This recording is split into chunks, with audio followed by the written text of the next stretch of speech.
Estás escuchando Laboratorio de Juegos, tu podcast sobre la creación de juegos de mesa con Pablo Garayzar y Adrián Alba.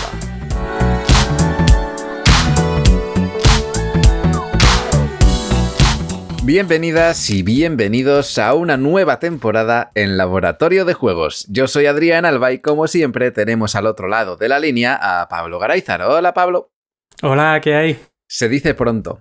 Cuarta temporada. Toma ya. Lo repetimos siempre, pero después de los primeros 7 capítulos, ¿quién nos iba a decir que íbamos a seguir casi en 100? Creo que este es el 99. Hemos empezado muy mal, ¿eh? Tenía que ser el 100. Mucha gente se ha quejado, mucha gente con TOC se ha quejado de que no fuimos cuidadosos con los números.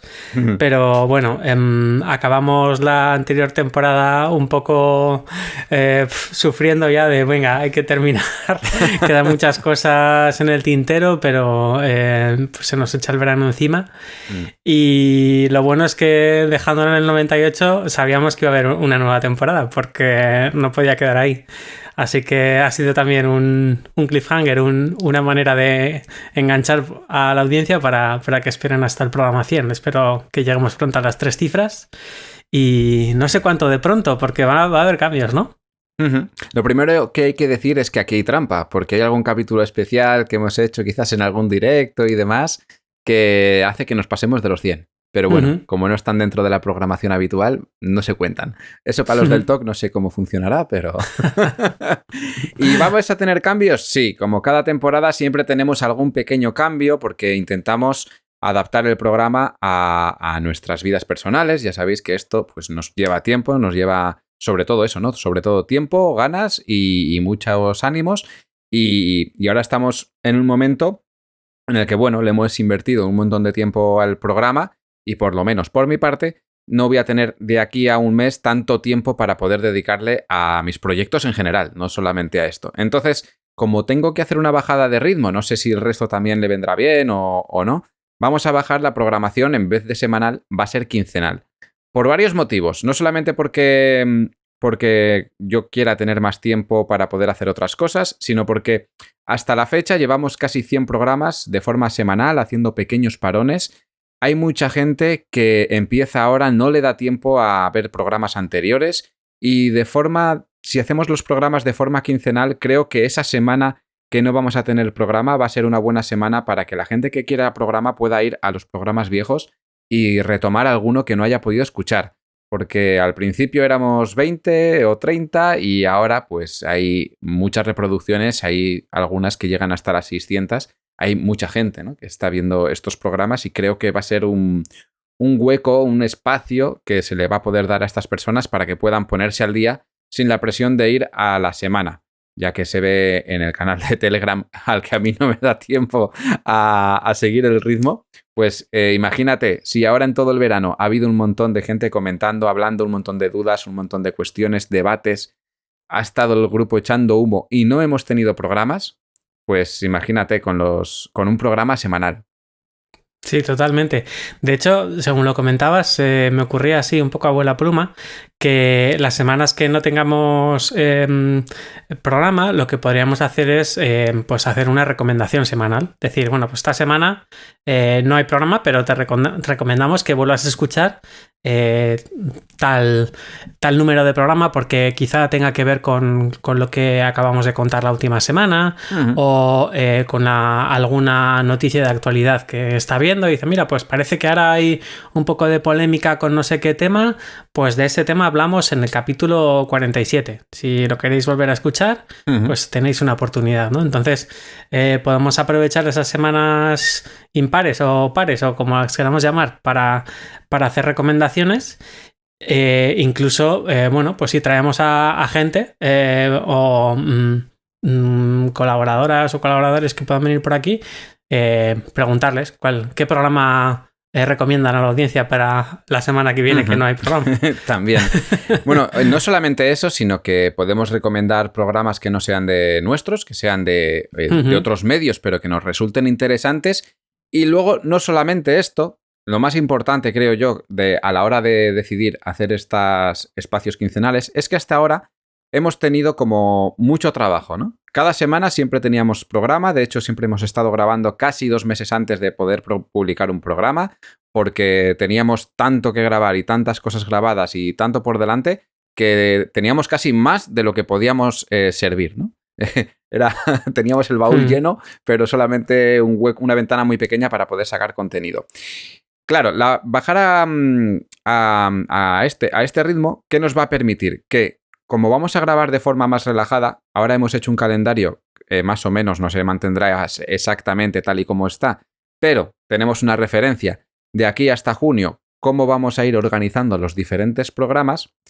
En estos espacios de entre semana y semana, si nos surge algún programa especial, alguna cosa extra, porque muchas veces pasa que entrevistamos a gente y le decimos, bueno, pues tu programa va a salir dentro de un mes porque ahora mismo tenemos todo programado.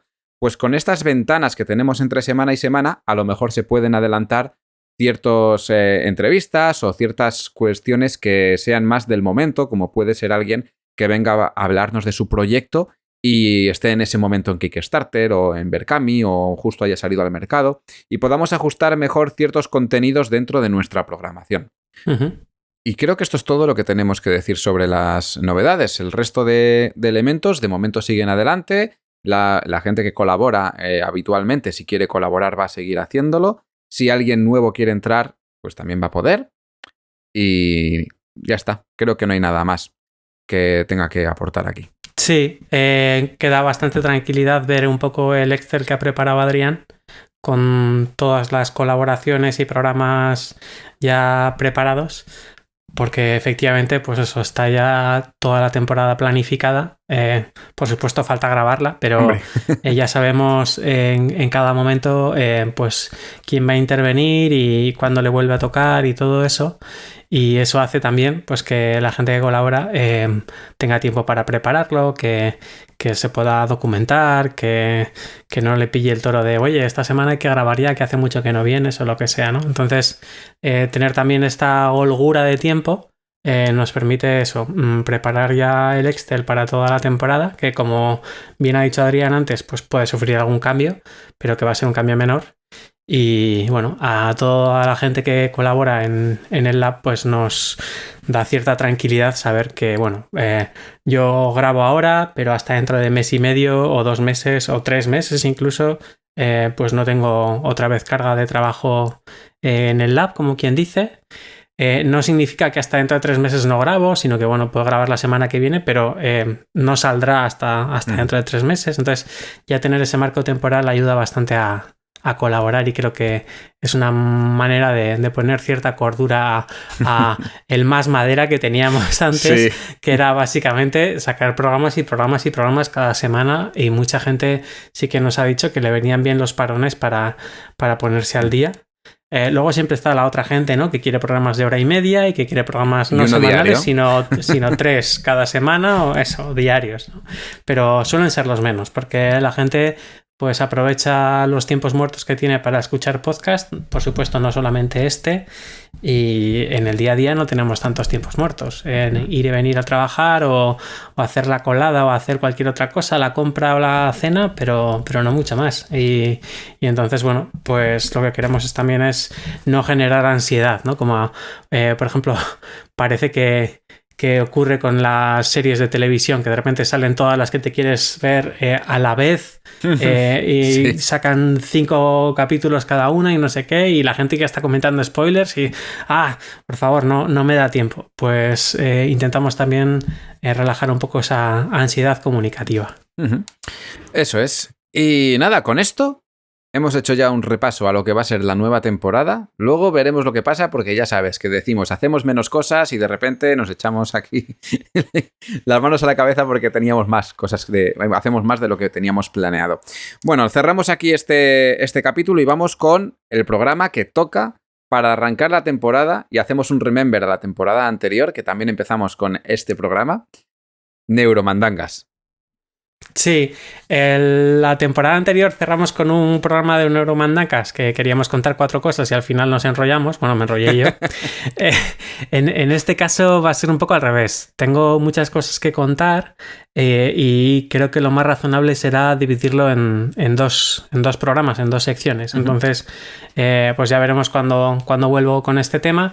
Lo bueno es que va a haber bastante tiempo hasta que vuelva a la sección de Neuromandangas y me gustaría recibir vuestro feedback pues vía audio, texto o lo que sea para que lo podamos comentar en la siguiente sección de Neuromandangas y que sea un poco más colaborativo.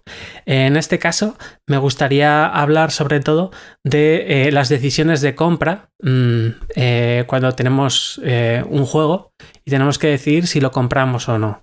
Nos podemos situar en 2 perspectivas. Puede ser desde el punto de vista de quien está diseñando una campaña de micromecenazgo o quien está en comunicación con una editorial o quien tiene una editorial y tiene que decidir qué precio de venta al público está poniendo, o en el caso de quien va a comprar y tiene varios juegos a su disposición, tiene un presupuesto limitado, porque claro, si nos ha tocado la lotería, pues no hay decisión de compra, se compra todo y ya está. Pero no suele ser lo normal, ¿no? Solemos estar un poco apretadillos de pasta o por lo menos nos da un poco de vergüenza gastar tanto en este hobby, en esta afición, y entonces tenemos que hacer una decisión de compra que habitualmente la intentamos vender a el resto de la gente y también para nosotros como algo racional, pero que muchas veces tiene componentes irracionales, ¿no?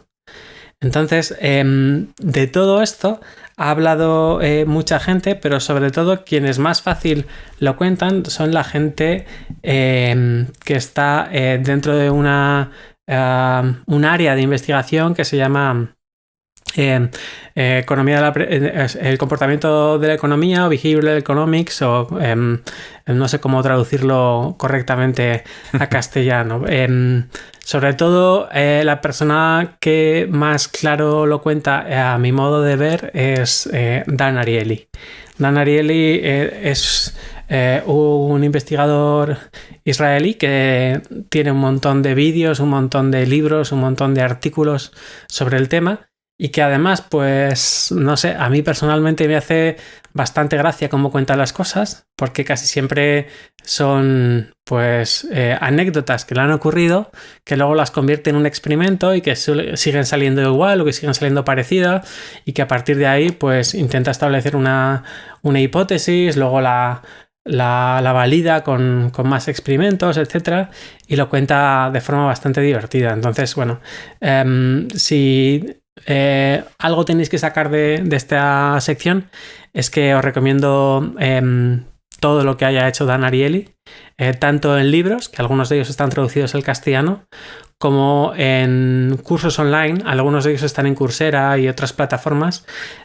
Si les podéis echar un vistazo, son súper recomendables porque nos ayudan a entendernos mucho mejor cuando estamos relacionándonos con compra y venta de productos o con situaciones económicas, podríamos llamar, ¿vale? Uh-huh. Entonces, bueno, lo primero que me gustaría comentar es que cuando vamos a hacer una decisión de compra, es importante darnos cuenta de que estamos sesgados, es decir, de que de la misma forma que tenemos sesgos perceptuales, pues vemos formas en un conjunto de nubes, pues vemos ahí de repente, mira, eso se parece a un pato, eso se parece a una persona o no sé qué, y realmente no hay información ahí, no está eso ahí, sino que pues nuestro cerebro tiende a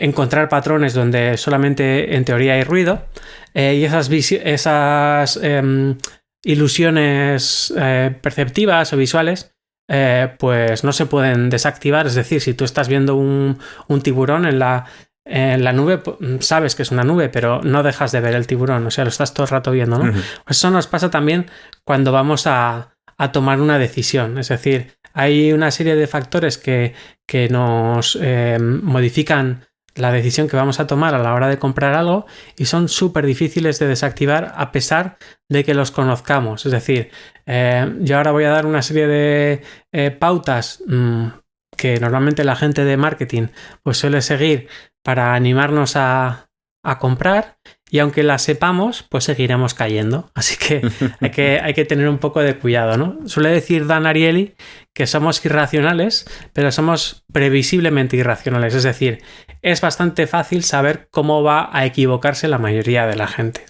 Y eso es importante, ¿no?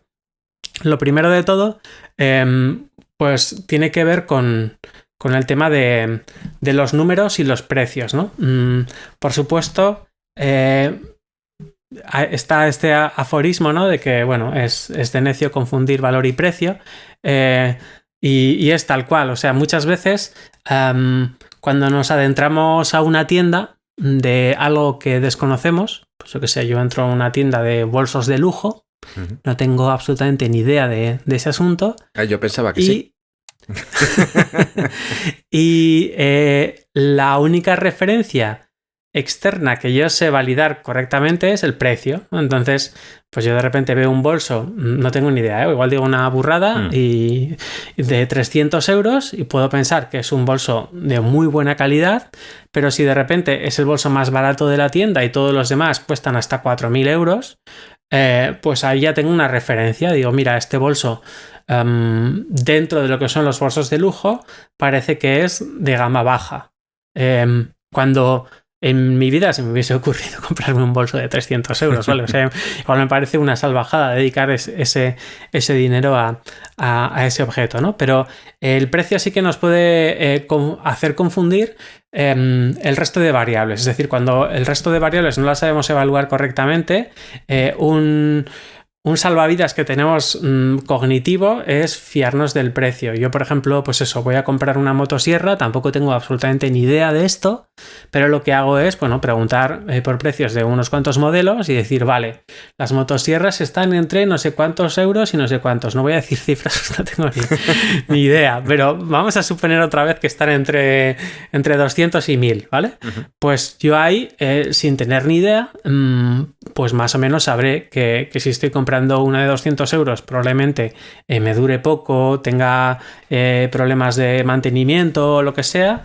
Si estoy comprando una de 1000, pues estoy comprando el Lamborghini de las motosierras. Pero bueno, igual hago una apuesta así muy seguro, le digo, va, pues mi presupuesto es de 400 o 500 euros y eso es lo que me voy a gastar, ¿no? Y eso pues nos ayuda a resolver un montón de situaciones en la vida, pero claro, no tiene nada que ver con el verdadero valor de cada una de las cosas.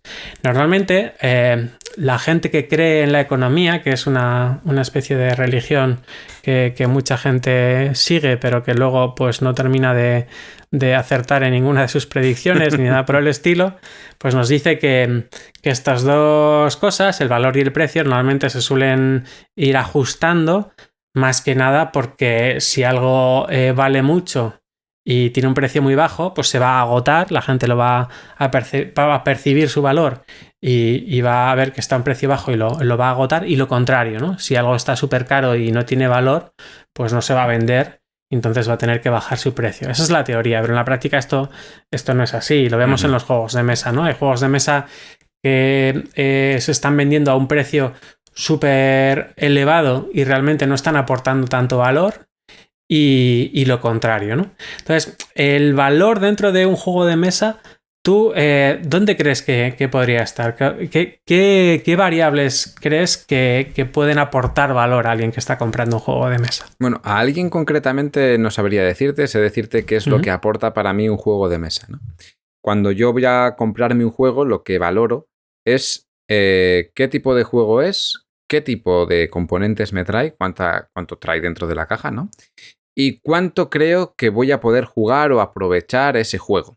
¿Cuántas horas de entretenimiento me va a dar? Eso es lo que valoro. Entonces, si yo considero que lo que me voy a gastar es adecuado al tiempo que yo voy a invertir a ese juego, entonces me parece que es un valor adecuado. Si me da más horas de entretenimiento, o creo que me va a dar más horas de entretenimiento de las que el valor el precio del propio juego, pues para mí tiene un valor muy, muy aumentado, y todo lo contrario, ¿no? Si tiene un valor, si tiene un precio muy alto y sé que no voy a jugar, o incluso muy bajo y sé que no voy a jugar, pues para mí no tiene mucho valor. Y creo que ahora mismo lo que se valora en el cómputo general, y por la experiencia que me está dando el estar en los medios constantemente y hablar con gente que compra habitualmente juegos de mesa, es que valoran mucho más el contenido de la caja que el tiempo de inversión que te va a llevar, ¿no? La cantidad de componentes. Ahora mismo yo creo que se valora al peso, se podría decir, al peso del juego. Ponlo en una balanza, ¿cuánto pesa? Cuanto más pesa, más caro. Bueno, tiene sentido que se valore así, porque realmente es lo que estás comprando. Estás comprando cartón, estás comprando plástico, estás comprando madera, estás comprando papel. Pero claro, los juegos de mesa son obras creativas, obras artísticas. Y bueno, si tuviéramos solamente esa óptica, pues cualquier DVD, por ejemplo, o cualquier videojuego debería costar lo mismo, ¿no? Porque estás comprando un cacho de plástico o 60 gigas de información o lo que sea, ¿no? Sí. Pero no solamente estamos comprando el soporte, como tú bien decías, sino que estamos comprando también tener una experiencia de juego, y luego que esa experiencia de juego no es lo mismo si, por ejemplo, es Legacy claro. o es un escape room o lo que sea, que es de partida única, o si consideras que va a tener mucha rejugabilidad, etcétera, ¿no? Y esta rejugabilidad es una trampa que también nos hacemos un poco al solitario, por eso esta sección de Neuromandangas es un poco neuromarketing, por así decirlo, porque muchas veces dices, el juego está muy bien diseñado para que yo pueda echar 20 partidas, pero si saco las estadísticas de los últimos 2 años de juego, pues lo compré y lo he sacado a mesa 2 veces, ¿no? Entonces, bueno, lo compramos por su potencial de rejugabilidad, aunque muchas veces no lo llevemos a cabo o no lo exprimamos del todo, pero sí que considero que la rejugabilidad tiene mucho que ver con una variable que has mencionado y que es fundamental, que es cuántas horas de diversión me va a dar esta cajita, ¿no? Exacto. Y muchas veces esas horas de diversión pagada las solemos equiparar a otras horas de diversión pagada que tenemos, ¿no? Y ahí, pues, un proxy, una equivalencia, un símil bastante fácil y recurrente es el de la hora de cine. ¿Cuánto nos cuesta una hora de cine, ¿no? Entonces ahí de repente decimos, bueno, pues si me gasto en una película de 2 horas 7, 8 euros o 9 a veces en verla en el cine... Más las palomitas. Más las palomitas, más ir hasta allí, claro. Más no sé qué. Esos son 2 horas. A nada que juega un juego 2 horas, los primeros 12 euros tienen que ser ya prácticamente gratis. O sea, está equivalente, ¿no? Sí. Y si además con la misma caja estamos jugando 4 personas, pues qué menos que ponerle 48 euros de presupuesto a este juego, ¿no? Que nos va a dar, aunque sea una partida de 2 horas... para 4 personas, pues ya ir al cine nos costaría tanta pasta. Entonces decimos, bueno, pues todo eso lo invertimos en tener un juego de tanto dinero, ¿no? Esas son un poco las ecuaciones así sencillitas que nos hacemos en la cabeza para tratar de justificar, pero creo que siempre es la justificación a posteriori. Es decir, yo primero decido si lo quiero comprar o no, y luego ya busco, ¿no?, a un abogado defensor, que soy yo mismo, para defender la decisión que acabo de tomar, ¿no? Y ahí es donde entran pues estos símiles y estas justificaciones o racionalizaciones que tú hacías, ¿no? De cuántas horas de juego, si es rejugable, los componentes están bien, etcétera. Porque claro, alguien te puede decir, no, yo te vendo 2 horas de diversión asegurada para 4 personas por 50 euros, pero luego resulta que es una caja con 48 cartas. Y dices, joder, pues igual no. Por muy bien diseñado que esté, yo me siento ligeramente estafado, ¿no? Sí. Y entonces, bueno, pues sí que también la parte de física de componentes y tal tiene su aquel, pero es importante que el tema del precio y el valor en los juegos de mesa no está tan claro, porque se da una circunstancia de que tú puedes hacer un juego que haya tenido muy poco desarrollo, muy poco testeo, muy poca búsqueda de la diversión, pero que esté deluxificado. Habíamos dicho que no era una palabra que nos gustaba, ¿no? Sobreproducido. Venga. Sí, sobreproducido, engalanado, como queramos decirlo. Y que bueno, que efectivamente producirlo valga, yo qué sé, 100 euros para que salgan la típica cuenta, ¿no? Del por 4 o el por 5 que solemos decir, ¿no? Del coste de producción. Entonces ya, pero es que otro juego que igual está menos sobreproducido y que ha tenido muchas horas más de testeo y de desarrollo y de probarlo y mejorarlo y refinarlo y tal, cuesta lo mismo de producir, pero te lo tengo que vender más caro porque todo ese tiempo que he estado invirtiendo ahí, pues lo tengo que cobrar de alguna forma, ¿no? O al revés, o lo estoy vendiendo más barato porque la producción es más barata, pero es que realmente te podría cobrar lo mismo porque lo vas a disfrutar incluso más, ¿no? Entonces hay variables un poco complicadas. Como se suele decir, normalmente quien paga el pato no es tanto la fábrica, digamos, Panda o la que sea, sino quien crea el juego. Es decir, normalmente los precios tienen mucho que ver con los precios de producción, y si tú has dedicado 3 o 4 años a desarrollar el juego, pues ha sido por amor propio, por no sacar una chusta al mercado, sino por hacer algo de lo que sentirte pues orgulloso y bien.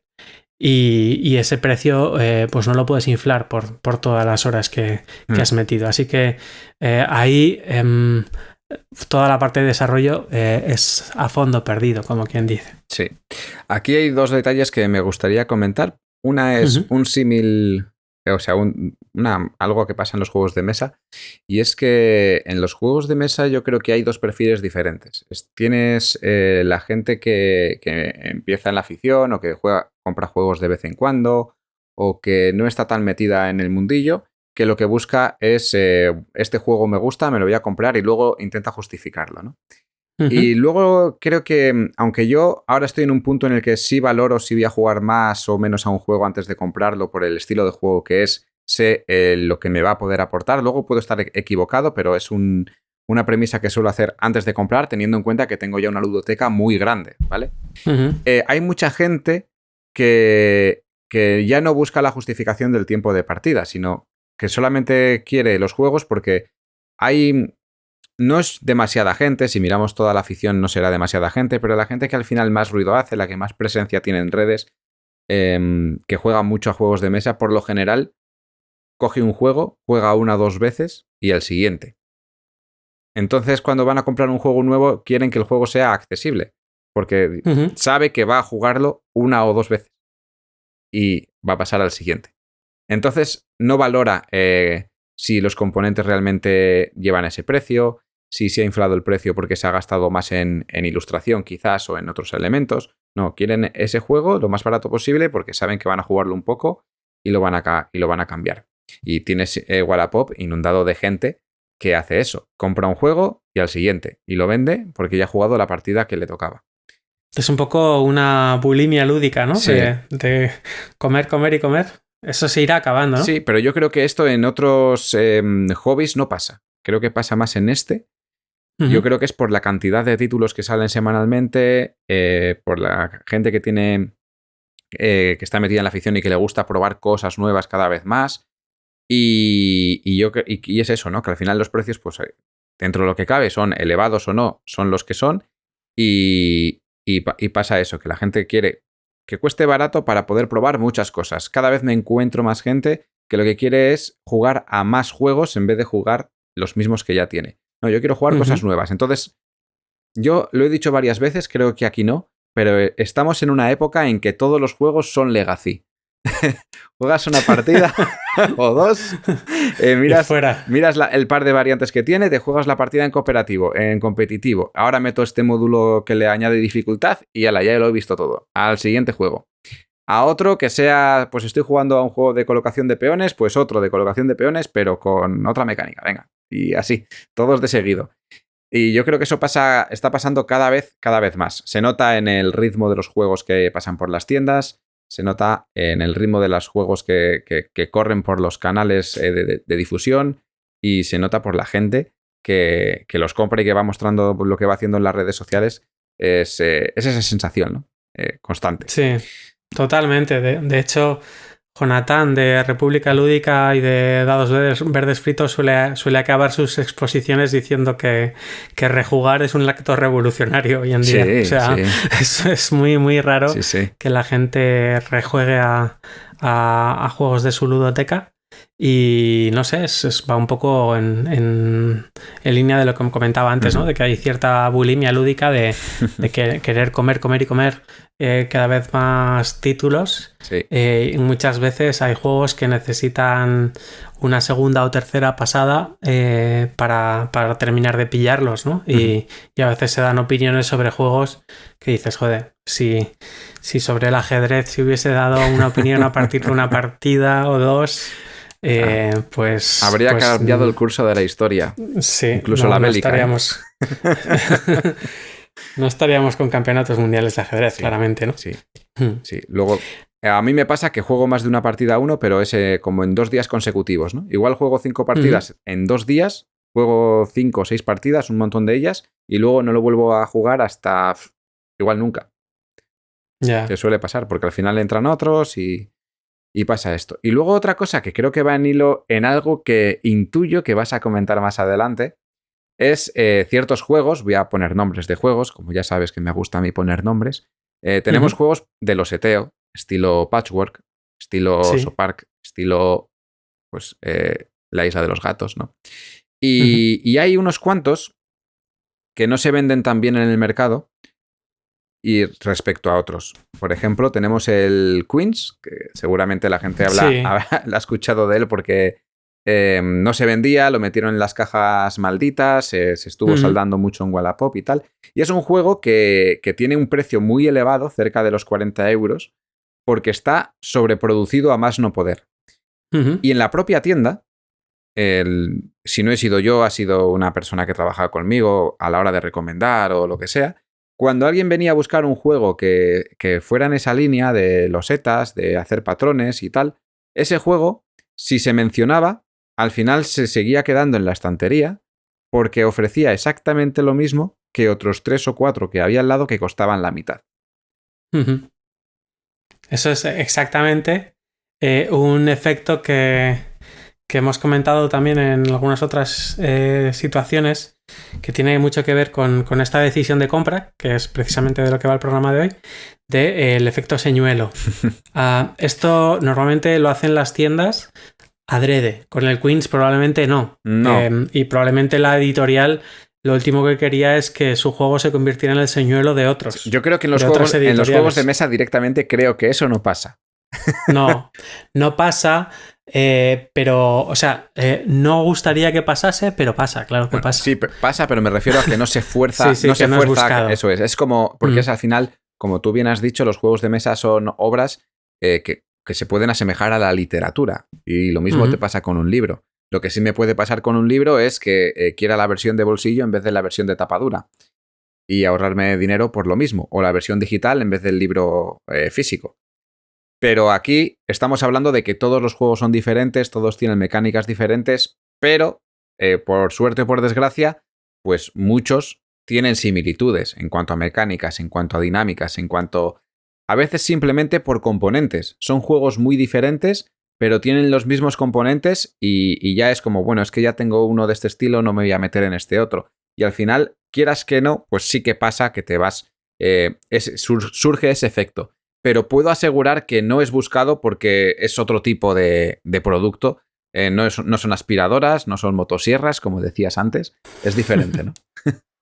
Sí, totalmente. O sea, el efecto señuelo de lo que va es de que nos ayuda a decidir un tercero en discordia que sea parecido a alguna de las dos opciones, pero un poco peor, ¿no? Por ejemplo, si estuviera decidiendo entre vamos a decir, un juego de los ETO y un escape room y no lo tengo claro y dices, joder, pues es que no son comparables, no tiene nada que ver las sensaciones que generaban uno y el otro y no lo sé, a igualdad de precio no sabría si comprar un Queens o un Unlock o una Isla de los Gatos o lo que sea.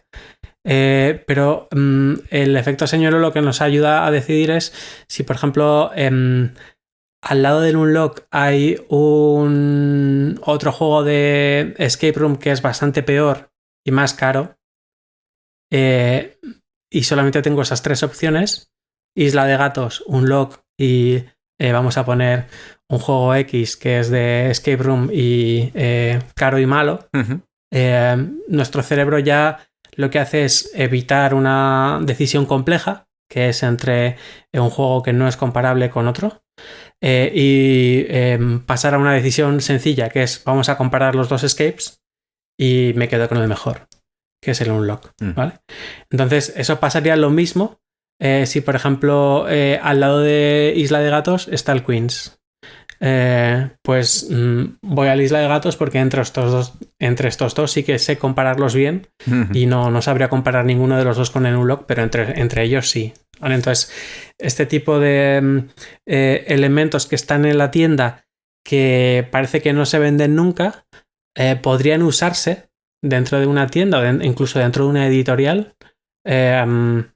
para fomentar ventas en un sentido o en otro, ¿no? Cuando hay dificultades para vender alguno de los juegos, pues una de las formas bastante sencillas de facilitar sus ventas es sacar un juego que sea objetivamente peor de la misma categoría y ponerlo al lado. Con eso estás ayudando a que la gente se decida por ese juego que te está costando vender, ¿vale? Y es precisamente por eso, porque cuando nos enfrentamos ante una decisión compleja, lo que intentamos es simplificarla, y una manera de simplificarla es, pues en lugar de tomar una decisión basada en parámetros difícilmente comparables, es simplificarla en una decisión dicotómica de elijo uno u otro en función de parámetros 100% comparables, ¿vale? Que son 2 escapes. Uno tiene súper buenas críticas, el otro malas. Uno cuesta poco, el otro mucho. Bueno, pues ya está, lo tengo facilísimo. Me cojo y además me quedo súper tranquilo de que hemos hecho una buena compra, etcétera, ¿no? Entonces, este efecto señuelo, pues sobre todo las grandes superficies con motosierras, no, pero con lavadoras, como tú decías, o con televisiones, se hace muchísimo, ¿no? Lo típico que están todos los electrodomésticos ordenados por precio y de repente hay uno que se va de madre en precio y dices, ¿quién va a comprar una lavadora de 5.000 euros? No, esa lavadora de 5.000 euros está ahí para venderte la de 2.000, que está justo al lado. Ese efecto también pasa con los escape room en las tiendas, ¿eh? Tienes los Exit, por ejemplo, que te cuestan alrededor de 10, 12 euros y son aventuras únicas. Y luego tienes, por ejemplo, los Unlock, digamos que son los primigenios en las tiendas. Entonces tienes los Unlock que te vienen 3 aventuras, pero en su día, ahora no sé exactamente cuánto cuestan, costaban 25 euros. Y la gente optaba por los Exit porque era menos dinero la aventura, pero realmente el otro son 3 aventuras y al cambio te salía mejor. Y aquí, y aquí siempre la gente tiraba más por el Exit porque el precio parecía más económico porque era el mismo juego. O sea que a veces también el hecho de tener un pack o tenerlo separado puede dar sensaciones muy diferentes. Totalmente. Y luego aparte el tamaño de la caja. O sea, hay muchos factores que influyen en la decisión de compra. Y sobre todo en los juegos de mesa, el tamaño de la caja es fundamental. Ahí, pues Looping Games rompe un poco los esquemas con cajas pequeñas, petadísimas de cosas. Y Devir con los pequeños grandes. Red Cathedral también. Ha sacado pues juegos muy petados de cosas. Los Epic, Tiny Epic, los pequeños grandes, lo que sea, también es un poco el esquema de looping de caja pequeña pero a rebosar de componentes. Pero lo normal suele ser que la caja esté más o menos en relación con el tipo de componentes que hay y la calidad. Sí que hay algunas cajas que básicamente son aire. Algunas de ellas están pensadas así para que puedas meter las expansiones, pero lo normal es que haya una relación más o menos clara entre el tamaño de la caja y el tamaño de o sea, la cantidad de componentes y también el precio, ¿no? Entonces, bueno, pues ahí hay mucha reticencia a comprar, por ejemplo, Unlock creo que es un juego que podría ocupar muchísimo menos. Lo mismo que un Exit. Claro, pero si lo quieres vender por 25 o 30 euros, no puede ocupar tampoco. Esa es una filosofía que yo no comparto, pero que la gente aplica. No, o sea, tú puedes luego racionalizarlo y decir... Sí, o sea, pero es algo que a mí me ha pasado. Debería no ser así. Eso es. Debería no ser así. Eso es. No, pero hablando con editores, te dicen eso. Te dicen, no, es que el tamaño de la caja va acorde al precio, porque si yo pongo una caja pequeña, todo apretado, imagínate que los juegos de looping, por componentes, en vez de valer lo que cuestan ahora, que son 27 euros PVP, creo, te costaran 40 porque los componentes que llevan dentro, tanta variedad y tantas cosas, hacen que el juego cueste eso. Pues no se vendería el juego. Porque la gente dice, no voy a pagar 40 euros por esta caja. Pues esta cajita de nada. Sin embargo, y luego de repente tiene en la zona de saldos un cajote enorme que cuesta 20 euros. Y es todo aire. No, y al revés. Claro, y aparte que es todo aire, es un juego que está en la zona de saldos porque no es tan bueno como pueda ser un Tiny Epic, o sea, lo que sea, o porque no te va a dar tantas horas de diversión, ¿no? Como abríamos el programa, que un poco esa es la ecuación que tenemos que resolver. ¿Cuántas horas de diversión me va a dar esta cajita? Sí. Y luego ya, si queremos hacer la regla de 3 con el cine de nuestro barrio, pues ya podemos justificar totalmente el gasto, ¿no? Pero muchas veces es eso, dices, ¿qué estoy comprando? ¿Una caja chula que le voy a dar una partida y luego le voy a dar una patada? ¿O estoy comprando un juego que sé que me va a gustar a pesar de que me cuesta un poco más de lo que mentalmente he asociado a este tamaño de caja? Es bastante complicado eso. O sea, hay veces que compramos más por la apariencia que otra cosa, ¿no? Y es eso, es el valor percibido versus el valor real, ¿no? Muchas veces, pues eso, nos venden aire pues porque estamos dispuestos a pagar aire, ¿no? Literal. Y además... hay lo que se llama un heurístico de anclaje, que es un truco que utiliza nuestro cerebro para tomar decisiones en una determinada categoría. Es decir, si nosotros vemos un cajote enorme tipo Gloomhaven o Nemesis o lo que sea, y ahí nos están cobrando 120, 150 euros, no lo vemos disparatado, cuando realmente si lo viéramos en un Excel, eso cantaría. Dices, joder, ¿cómo puede haber juegos de 15 euros, de 12 euros y de repente uno de 150, que es como 10 juegos de los otros? Bueno, pues sí, pues porque es una caja grande que tiene minis, que tiene un despliegue de la pera, que no sé qué, no sé cuántos, tal. Quizá en producción, si nos vamos directamente a la fábrica, no sea tantas veces más lo que cuesta esta caja enorme con respecto a la otra, pero sí que se ha asumido que este tipo de juegos empiezan en 100 euros y tenemos ahí ese ancla, ¿no? Entonces, si de repente alguien saca una caja así de grande y la vende a 80 euros, como pasó en la primera versión del Dungeon Universalis, pues lo ultrapeta, porque la gente dice, oh, wow, o sea, esto no sé si el juego está guay o no, pero... hay una caja enorme que me va a dar miles de componentes que me voy a poder montar aquí mis historias, que no sé qué tal, y está a menos de 100 euros, que es mi ancla, ¿no? Sí. Pues venga, para adentrísimo, ¿no? Luego ya en las siguientes ediciones ya se ha visto pues que a ver, vamos a ajustarnos al ancla que tiene la gente en la cabeza porque van a seguir comprándolo. Y ahí vemos un poco ese salto, ¿no? En las últimas semanas pues está esta polémica, ¿no? de Devir, que está sacando un nuevo juego, el Lacrimosa, que es de Ferran y Gerard Asensi, y bueno, Ferran lo queremos mucho, pero yo creo que no ha decidido cuánto iba a costar su juego ni cuánto de engalanado iba a estar su juego. Oye, Supongo igual que firmó ahí diciendo yo quiero 20 euros por cada copia vendida, entonces... No creo que sea así, no. Porque siendo tan matemático como es, sabe cómo los porcentajes al pie de la letra, y y sobre todo porque muy probablemente esas decisiones de cuánto de chulo va a ser producido pues quedan al margen de la gente que diseña el juego, ¿no?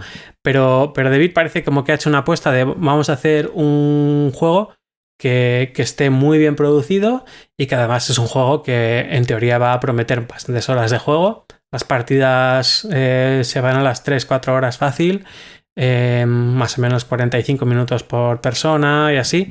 Así que bueno, pues en esa regla de 3 que nos hacíamos con los cines, pues parece que sale bastante a cuenta ponerlo pues al precio que lo han puesto, que por lo que se rumorea tiene un PVP de 70 euros, ¿no? Sí, supuestamente. Pero claro, 70 euros, si nos fijamos en las anclas mentales que tenemos de caja súper tocha con plasticazo y no sé qué, 100 euros o más, euro potente, bien producido y tal, 60 podría ser un ancla, ¿no? Es decir, bueno, hasta 60 me parece muy razonable, no tengo que justificar mi compra a nadie, pero claro, 70 ya es dar un pasito más, ¿no? Es decir, ¿podemos meter 10 euros más en este tipo de juegos?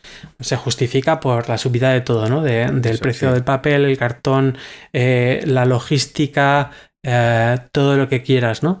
Pero mentalmente los 60 euros que han sido también otra ancla de referencia para un montón de cosas más, al menos en España, porque eran las 10.000 pesetas de antes.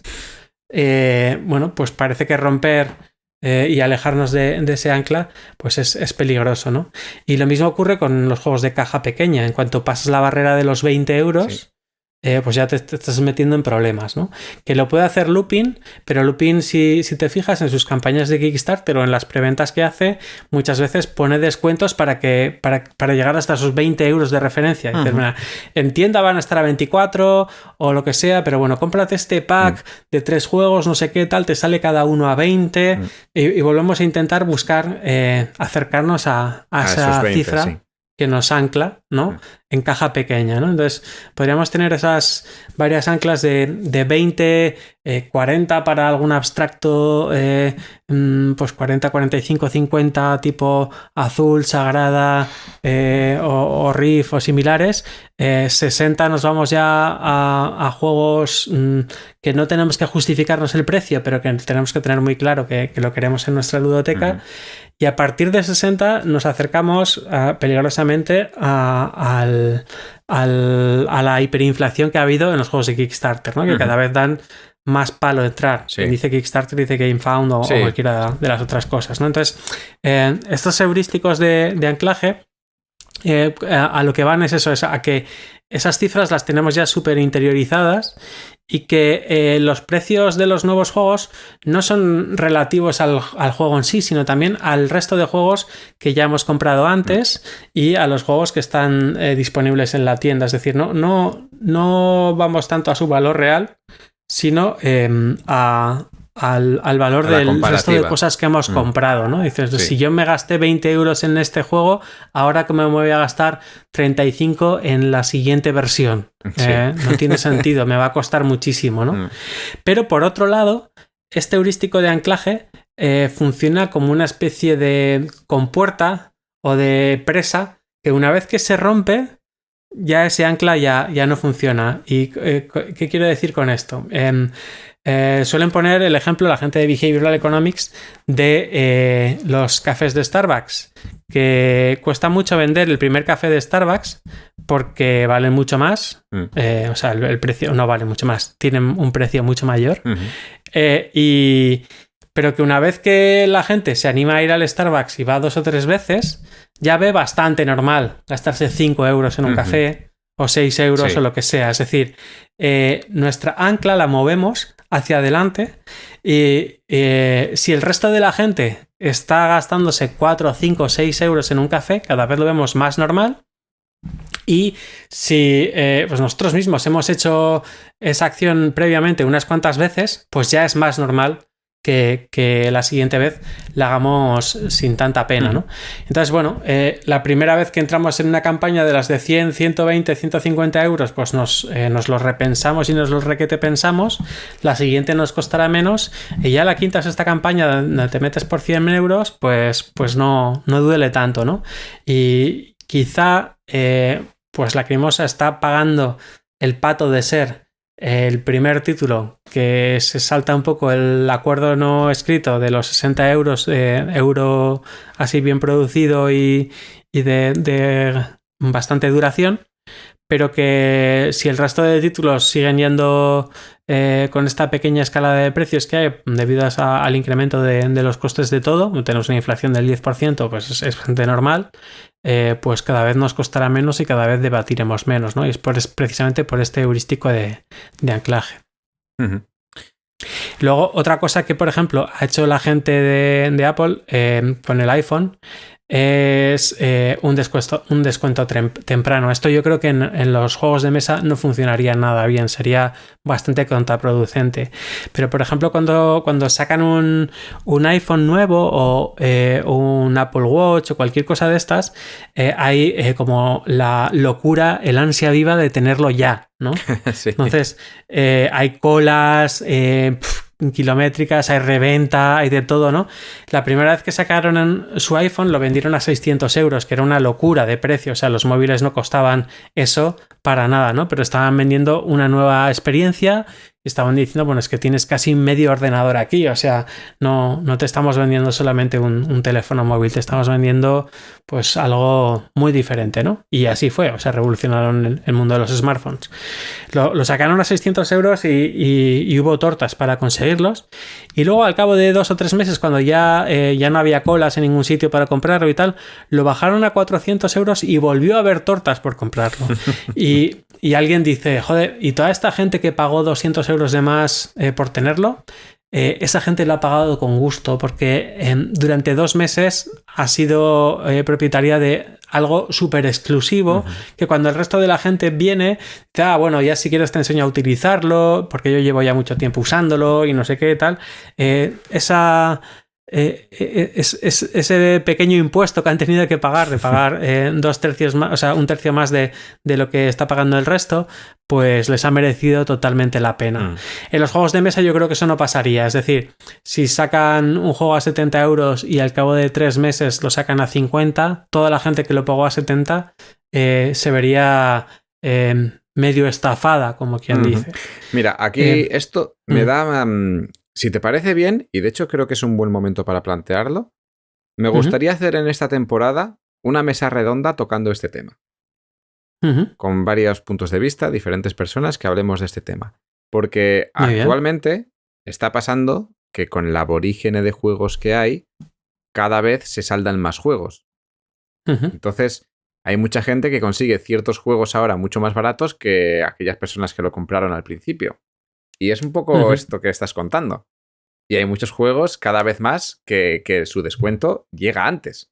Salen a la tienda 2 meses, 3 y de repente un descuento que lo tira por los suelos. Sí, totalmente. A mí, de hecho, me ha explotado en la cara un par de veces porque, claro, yo hago un Kickstarter, soy una persona, soy el hombre orquesta, ¿no? Que tiene un bombo a la espalda, los platillos, estoy tocando la flauta y además, pues cualquier otra cosa, ¿no? Tengo que hacerlo todo. Entonces, de repente consigo un precio de 15 euros para vender el Moon y arqueras y no sé qué, llevarlo a las tiendas, a hacer unos extras de Kickstarter, no sé qué, 1000 movidas. Y de repente, pues una tienda que tiene un mogollón de títulos se permite el lujo de ponerlo... con un PVP, o sea, con un precio por debajo del PVP, y a mí me hace un hijo de madera, porque de repente alguien lo puede comprar, pues en lugar de por 15 euros más gastos de envío, lo puede comprar por 13,75 y que solamente es 1 o 2 copias las que se están vendiendo a ese precio. Pero ya tengo a gente diciendo, claro, es que para eso apoyamos al Kickstarter, para que luego lo vendan a este precio, tal. Y sí que queda esa sensación un poco de estafa, ¿no? Pero por otro lado, ahora estoy recordando que Stegmaier sí que hace esto. Sí. Es decir, muchas veces cuando sacan un juego, Stone Meyer Games es una enciclopedia del marketing. De hecho, la tiene escrita. Sí. Se puede buscar y encontrar. Eso es. Además es en claro que te cuenta cómo y por qué, ¿no? Sí. Pero también en prácticos. Es decir, no solamente te habla de pájaros y flores como aquí, sino que realmente lo hacen, ¿no? Uh-huh. Y me parece muy chulo que, por ejemplo, cuando van a sacar una campaña o cuando sacaban una campaña de micromecenazgo, pues muchas veces lo que hacían era... vamos a sacar Wingspan. No sabemos cuánto lo va a petar, pero creemos que bastante. Como sabemos que hay ansia viva en cierta gente para comprarlo, hemos mandado a producir antes de que empiece la campaña 2.000 copias. Esas 2.000 copias las vamos a tener una semana después de que termine la campaña en nuestros almacenes. Y quien quiera comprar alguna de esas 2.000 copias, pues tendrá que pagar 10 euros más. O lo que toque. Sí. Que los demás, ¿vale? Entonces, esto es un poco el mismo enfoque que hizo Steve Jobs con el iPhone, ¿no? Es decir, ¿quieres tu juego de Wingspan la semana siguiente que acabe la campaña? Pues métete en este pledge, que es para quienes no quieren esperar a la producción masiva de otros 5.000 copias o 10.000 copias o las que sean, que las vamos a tener ya. Ahora bien, vas a tener que pagar pues 10 o 15 euros más que los demás. Y eso les ha funcionado de maravilla. Claro que eso en un juego que no conoce nadie, claro, pues no te funciona. Te funciona en pues, el siguiente pepinazo, ¿no? Tú lo has dicho que Steve Meyer pues, es la enciclopedia andante, ¿no? Se conoce el día de cuando Wingspan salió al mercado, la semana antes. Tiene nombre en Europa. Se llama el Wingspan Gate. Porque fue el punto en el que... Bueno, eso fue en España más que en Europa, pero fue el momento en el que se abrió la veda a que las prácticas de bombardeo, antes de que salga al mercado un bombardeo constante en muchos medios de comunicación, en muchos lugares del juego, del producto, se vea, se reconozca, que la gente lo quiera y después salga a la venta, ¿no? Eso no había pasado anteriormente en el mundo de los juegos de mesa y pasó con el Wingspan, que aquí en España lo hizo Maldito porque ya lo hizo Stone Meyer, lo hizo en Alemania, creo que fue, donde fuera. Empezó a hacerlo allí. Era un juego por el que no sabían si iban a tener la repercusión que querían tener, teniendo en cuenta que era una temática rara, porque era una temática de pájaros, no por las mecánicas del juego, sino por la temática en sí que llevaba, que podía tener aspecto de ser juego educativo, pero realmente no es un juego educativo, sino que tiene datos interesantes. Pues decidieron hacer pues, una campaña agresiva, tanto en la editorial propia de Stone Meyer, como luego pues aprovechándolo en los diferentes partners que tengan alrededor del mundo. El que quiso creo que se pudo sumar, y aquí creo recordar que se contó en algún directo o en algún programa que Maldito hizo exactamente lo mismo aquí. Por eso dice, me dieron la opción de poder hacer esta campaña, pues oye, si el que sabe hace esto y me dice que lo haga, pues voy con el que sabe, ¿no? Y funcionó de maravilla. ¿Qué habría pasado? Que el juego es bueno, entonces también hicieron la apuesta sobre un producto sólido. Si llegan a hacer la apuesta sobre un producto mediocre para el público, o peor, mediocre para mí es bien, pero como término que se suele decir mediocre es mal, pues si llega a ser un producto mediocre o peor, la repercusión habría sido completamente la contraria. Decir, oye, me has metido aquí un humo de la leche y me estás metiendo gato por liebre. Entonces, pero sí, eso es algo que pasó. Es un dato curioso de la historia del juego de mesa en nuestro país. Totalmente, sí. Y bueno, el tema este del precio y de la disponibilidad, pues se acerca también mucho a otras cosas que vamos a comentar quizá en la siguiente sección de esta... O sea, en el siguiente programa de esta sección, que tiene mucho que ver con el FOMO, ¿no? Con el Fear of Missing Out, con el miedo a perdértelo. Casi siempre que nos quieren forzar a hacer una compra compulsiva, pues nos ponen esas restricciones, ¿no? De que te lo vas a perder, de que se va a agotar solamente una unidad por cliente y cosas así. Eso hace como que, ¿qué pasa? Que esto es más valioso de lo que yo estoy percibiendo, por si acaso me lo voy a llevar, ¿no? Sí. Y ese tipo de prisas a la hora de comprar algo, pues deberíamos detectarlas y poner ahí una pequeña bandera roja y decir, ojo, están jugando conmigo. Que luego puede que tenga cierta razón de ser. Es decir, que de repente, pues yo qué sé, hay una guerra y te ponen solamente un paquete de pasta por persona. Y dices, bueno, yo no sé cómo va a ir esta guerra. Vamos a coger un paquete de pasta por si acaso, ¿no? Sí. Pero vamos, porque ahí no te lo estás jugando, pero si de repente, yo qué sé, solamente se puede comprar una televisión de 1.000 euros por persona, pues ahí igual dices, a ver, vale, estupendo, pues yo voy a comprar 0, porque no quiero entrar ahí, ¿no? Es. No tenemos que caer en todas esas trampas, ¿no? Y las iremos comentando en el siguiente programa de esta sección, pero lo que me gustaría insistir un poco es en los temas en los que hemos hablado hoy, que es un poco en el tema de valor versus precio. Luego, como el precio tiene un poder en sí mismo, es decir, lo que decíamos de ir a la tienda de bolsos muy caros o a ir a comprar algo que no conocemos bien. Hay ciertas expectativas de calidad basadas en el precio, es decir, si yo estoy pagando un servicio medianamente caro, o sea, tengo una expectativa, espero pues que eso funcione bien, y de hecho es una queja bastante recurrente, ¿no? De, joder, he pagado no sé cuánto y mira qué mal servicio, qué mala experiencia he recibido. Y un poco al revés. Les perdonamos mucho a las cosas que son baratas. Es decir, si un juego te ha costado 10 euros, dices, pues no es una maravilla, pero es que por 10 euros, pues ni tan mal. Si de repente ese mismo juego te hubiese costado 25, dices, oye, no, te exijo mucho más, porque en precio es más del doble de lo que costaba este otro, y a este otro pues no le pido tanto y a este pues le pido más, ¿no? Esto ocurre, por ejemplo, mucho con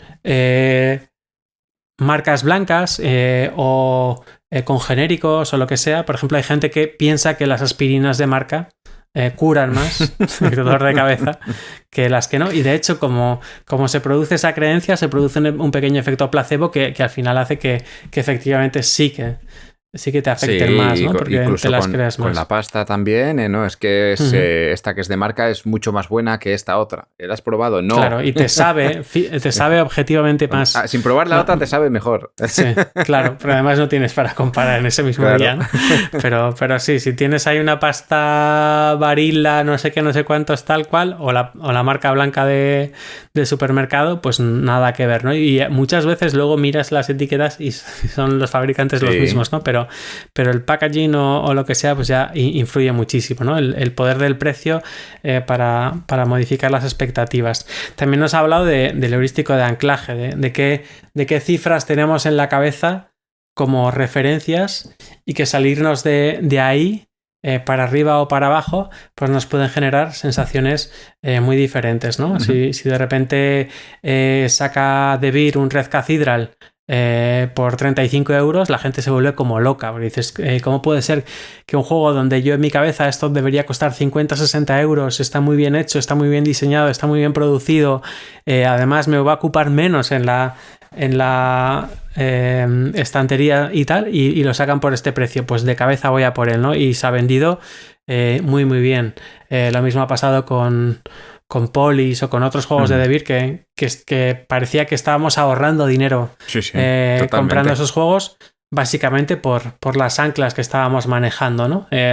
Pues este juego yo lo situaría en este rango de precios, resulta que es menor, hay un efecto de vamos a comprarlo, ¿no? Cuando es menor, pero es de una editorial desconocida o no sé qué, puede darse el caso contrario, que como asociamos mucho expectativas de calidad basadas en el precio, dices, si es tan barato, algo hay por aquí, algo ¿no? será. Sí. Si hay alguna trampa o lo que sea, ¿no? Entonces hay que tener un poco cuidado con eso.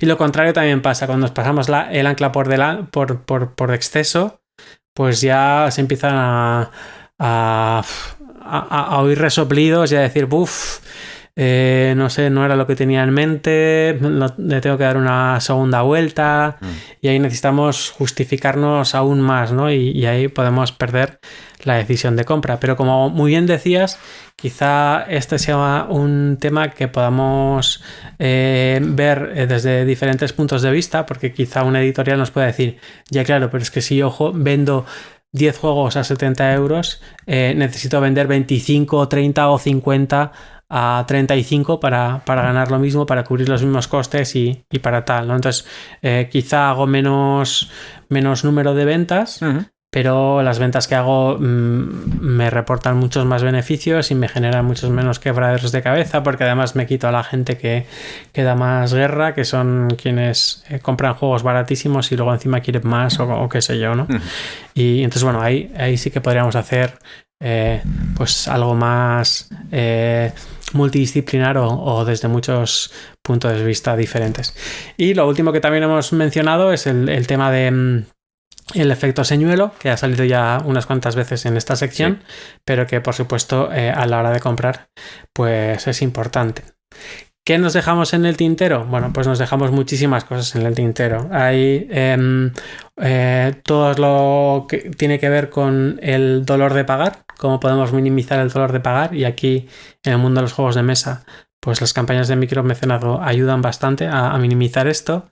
También las compras por grandes superficies o sistemas de compra como Amazon, etcétera, donde está ya directamente todo automatizado, compra un clic o lo que sea, pues nos pueden ayudar. Ver un poco cuál puede ser la opción por defecto cuando tenemos que tener una decisión de compra en campañas de micromecenazgo o a la hora de comprar expansiones o lo que sea. Y luego, bueno, podemos hablar de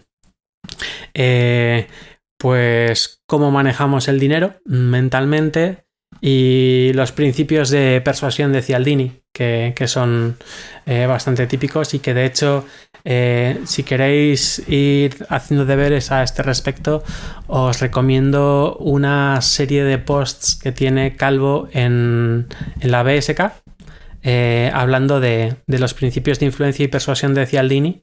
Bueno, Cialdini sería porque es italiano.